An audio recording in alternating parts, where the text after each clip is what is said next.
Okay, now what would you rather be in life, a cockroach or a dinosaur? Well, they both started out like hundreds of millions of years ago, right? That's why both these creatures roam the earth. And who's still here? The cockroach, right? A dinosaur's long extinct, right? The cockroach, that little sucker, you know, they're in your kitchen in the middle of the night when you turn on the lights and they all scurry. Those guys are still here. And I think it's because it doesn't take much for them to survive, right?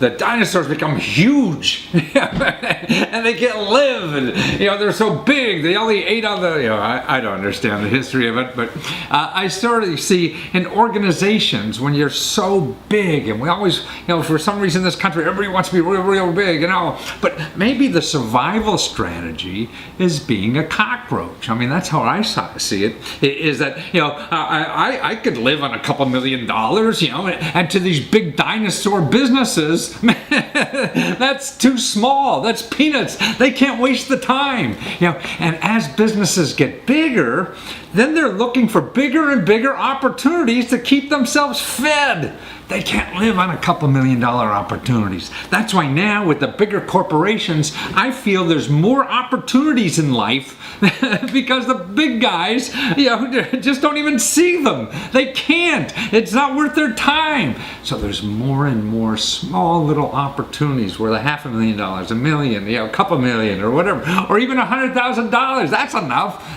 That's a nice living. And now what's neat, it's easy to do that. You know, it's no longer, you know, you just get a job and keep your head down and work hard and you're going to live well. No, you have to find opportunities and create opportunities. And that's what the internet has now available to you. And these crowdfunding sites, another way to get free money. And it doesn't cost you any money to do this. And this is something that's going to really be taking off. See, these big companies, you know, they go away, you know, because they're trying to eat some big stuff, you know. And so they can't worry about all the little things that are out there that are very opportunistic for you and me, and a couple of your buddies get together, whatever, and find these opportunities that don't cost any money, you know, to take advantage of. Now, I was just looking at data recently. You know, the Fortune 500 companies in 1955, okay, 1955, of all the Fortune 500 companies on the list then, only 13% are still around. So, like, 87% of the Fortune 500 companies in 1955 are gone. They're off the list, man. That's like the dinosaurs. They're over. It's the little guys, you know, the little cockroaches that are around can live forever because they don't need a whole lot. They're living off of crumbs almost, according to these big guys. You know, a big company can't mess with $1 million. Man, that's a nice living, isn't it? So that's what the world is like. I mean, that's my biased perspective, but it's a way to get through. You know, if you don't have something special or whatever, and you're just trying to survive in this world. I mean, to me, that's an interesting strategy and what I believe in. And I think the web is helping that now because it's a place for little guys, you know, who just don't need a gazillion dollars and need $5,000 to get going or $10,000 to get going, could get that, and not even a loan, and free money.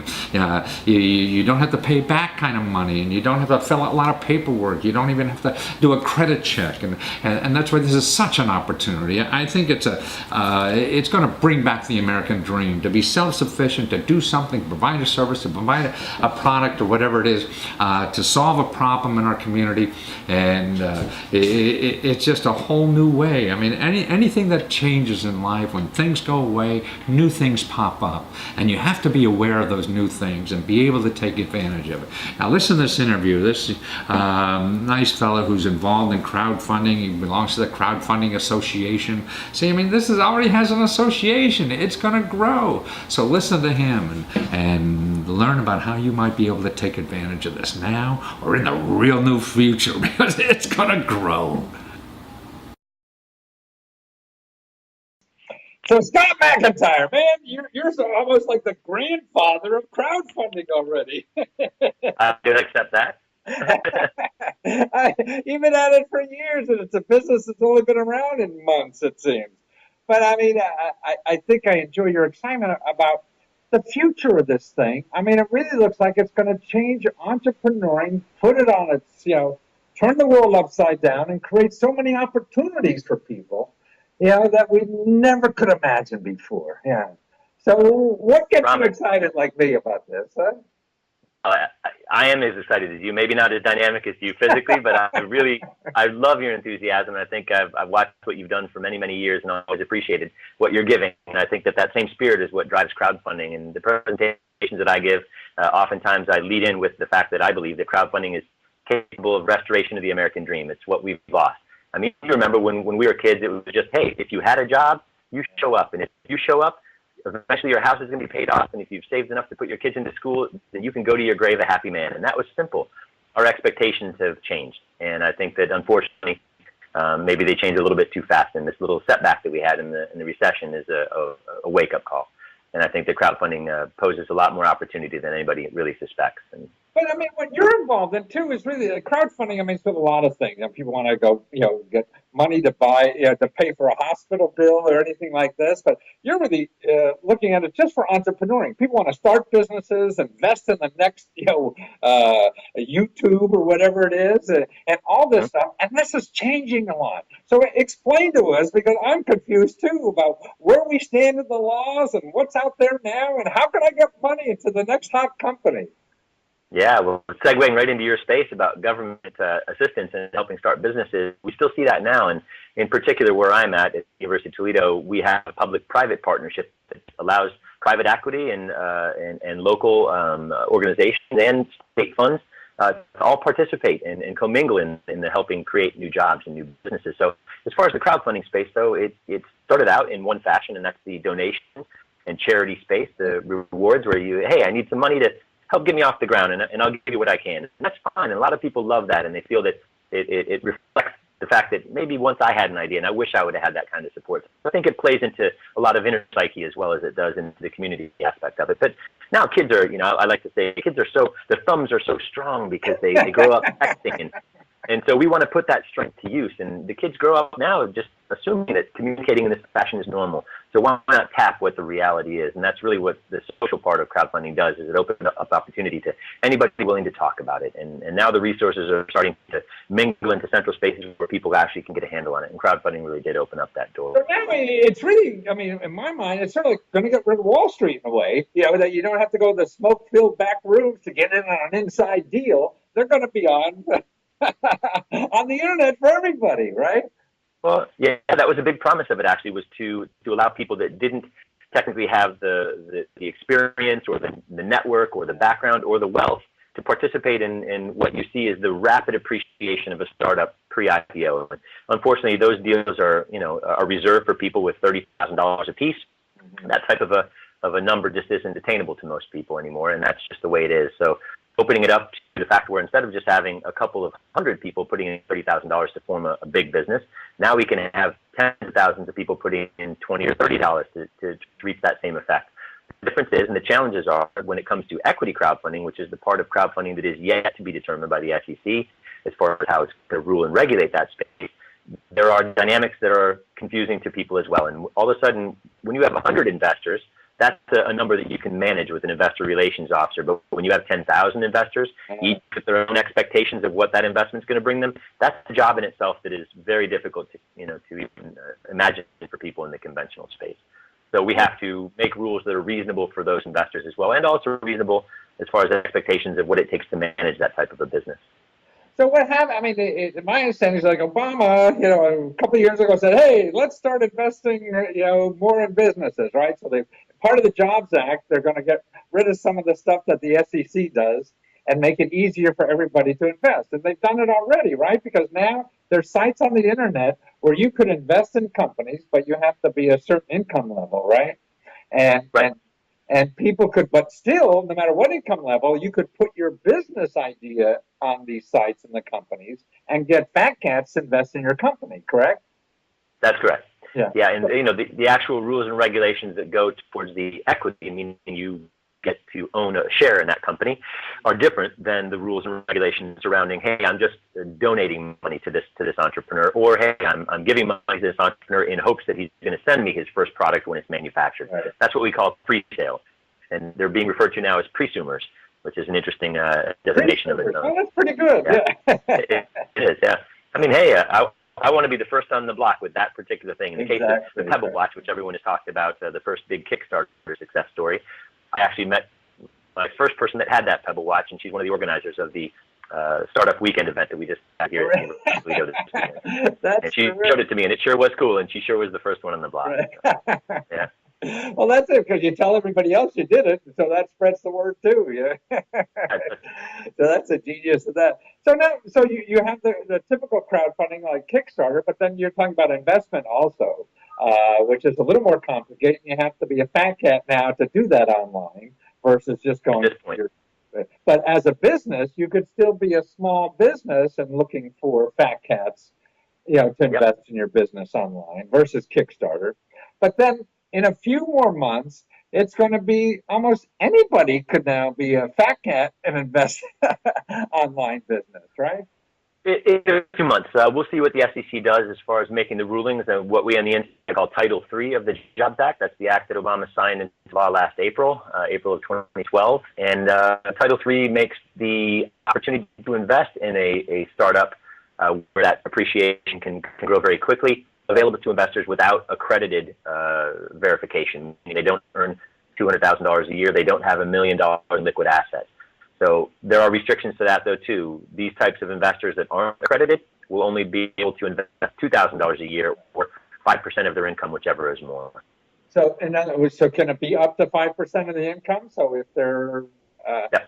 so 2%. At this point, you're accredited, then it opens up after that. Yeah, so it opened once you become accredited. So non-accredited. So you're making 50 grand. You could invest 5% of that, $2,500 or something like that a year, right? Correct. That's correct. I think 2,000 is the cap. I think it's 2,000 is the cap. Okay, 2,000. So 5% is not. Again, these rules haven't been published, so we won't know. We won't know until the government tells us. And that's just in the middle of the next year, right? That maybe that will be working for the rest of us. But right now, it seems like an investment opportunity for I guess more wealthy individuals, but also for entrepreneurs, these websites that have these wealthy individuals that are investing. It's a place for entrepreneurs to show their companies and get vetted by these people to start looking for money for their business, right? That's right. You make a great point. This is what we refer to as the democratization of access to capital. And this is different. It used to be in the old days, if you had a business idea, a potentially disruptive business idea, you had to go to the East Coast or you had to go to the West Coast. You had to have an uncle with a lot of money. Maybe you could find some support in Chicago or Houston or Atlanta, but pretty much big cities and pretty much on the coast for the development of your idea. Now that's not the case, especially in the world where businesses can be built overnight, such as software or apps. Or businesses that are socially driven through users that can be done from anywhere. So why is it that we have to go to the coast to get support and assistance and capital? And that's really the beauty of it. Now you can have investors from anywhere in the world or anywhere in the United States pitch into your business idea and help you launch it locally. And that's also what's helping business development assistance, such as our incubator, accelerator programs, really flourish in local areas that before we did not have that type of intellectual assistance or hands-on labor. Well, it's cool. I mean, you've been active with the incubator programs there at the University of Toledo, right? I mean that, and also the shared space programs. That's so even no matter where you're in the country, you should check with your local universities, right? I would say absolutely do. Most of them do have some type of a program designed to help ideas flourish within their walls before it goes out to the broader public. Right. So now a lot of stuff going out there that the normal people don't know about because nobody's advertising. I guess when you run the incubator program, you had very little advertising money to do late night infomercials, did you? I'd say it's very true. Nothing like what you can do, but at the same time, our business is more community driven. So we have events that do a little bit, and we have sponsors that help us raise money to advertise on a local scale. But advertising now is a bit more targeted than the broadcasting model. Right, I understand. You're not selling a diet product. Well, maybe, but so actually, a good. We did have one pitch. You're very active in the Crowdfunding Professional Association, and to find out some more information about this, they're good people to keep a track of, and they're cfpa.org. Is that how to find them? CFPA.org is the website to the Crowdfunding Professional Association volunteer group. people that I now consider my friends. We're all basically putting in our time as volunteers to help get the word out about the nature of crowdfunding in general. You find and to find you personally is through your website, which is Fabric. But it's not spelled like you think about it. It's PHABRIQ, right? Yeah, I had to make it complicated. Well, that's good. Make us think. We got to do that. If you can't think, you can't do anything in this country.